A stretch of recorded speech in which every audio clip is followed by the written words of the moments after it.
গাজায় আবারও বাড়ছে শোক আর ক্ষোভ। যুদ্ধবিরতি কার্যকর থাকার কথা থাকলেও স্থল আকাশপথে লাগাতার হামলায় প্রাণহানির সংখ্যা ৭০,০০০ ছাড়িয়েছে। পাশাপাশি ধ্বংসস্তূপ থেকে উঠে আসে আগ্রাসনের ভয়াবহতার চিত্র। মিলছে নতুন নতুন মরদেহ। বহু এলাকা বিচ্ছিন্ন হয়ে যাওয়ায় সঠিক তথ্য সংগ্রহ কঠিন হয়ে পড়ছে।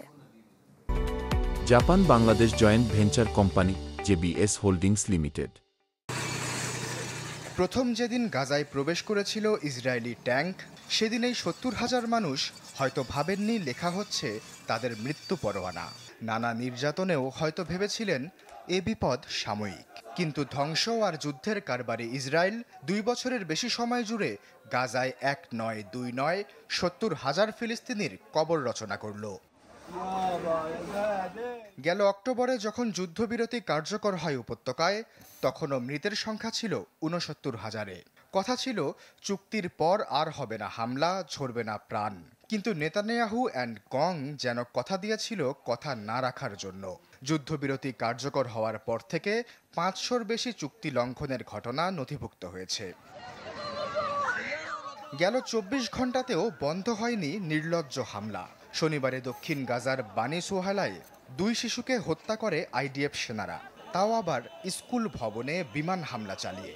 এদিন খান ইউনিস থেকেও মিলেছে হতাহতের খবর।